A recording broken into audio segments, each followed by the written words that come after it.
तेलंगाना राज्य के भूपालपल्ली निर्वाचन क्षेत्र में तेलंगाना विधानसभा के स्पीकर मधुसन चारी बाड़ी बट्टा कार्यक्रम में हिस्सा लेने के लिए पहुंचे थे। उन्होंने वहां पर लोगों को संबोधित करते हुए कहा कि तेलंगाना अलग होने के बाद जब से टीआरएस सरकार राज्य में आई है तब से अनेकों योजनाओं को चालू किया गया है। उन्होंने और कहा कि तत्कालीन सरकार राज्य में शिक्षा के विकास के लिए कई तरह की योजनाओं पर कार्य कर रही है। उन्होंने कहा कि इस समय पानी की सबसे बड़ी समस्या है जिसे सरकार जल्द से जल्द खत्म करने पर ध्यान दे रही है। आइए देखते हैं स्पीकर मधुसन ने और क्या कुछ कहा।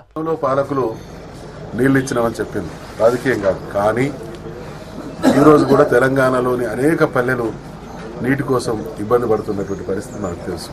ఇవాళ శాశ్వతంగా నీటి సమస్య పరిష్కరించడమే కాకుండా ఇందులో ఇంకా వైవిధ్యం ఉన్నది. గతంలో ఎవరు నీళ్ళు ఇచ్చినా బోరు నీళ్ళు ఇచ్చింది, కానీ అనేక సందర్భాల్లో ఆరోగ్య సంస్థలు వెల్లడించినటువంటి అనారోగ్య కారణాల్లో ప్రధానమైనటువంటి ఒక కారణం నీరు.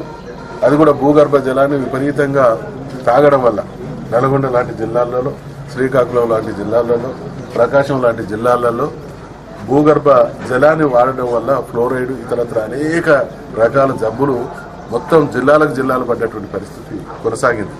ఇవాళ గౌరవ ముఖ్యమంత్రి గారు ఇంటింటికి నల్లా ఇవ్వడమే కాకుండా ఉపరితల జలం, ఎప్పుడు తాగునీరు భూమి మీద పారేటువంటి నీరు తాగితే అది ఇటువంటి జబ్బులకు కారణం కాదు. అందుకనే ముఖ్యమంత్రి గారు అమృతం లాంటి నీరు, ఇప్పటిదాకా ఇచ్చేటువంటిది రోగాల బారిన పడేటువంటి నీరు ఇచ్చినటువంటి నీళ్ళే ఇవ్వలేదు.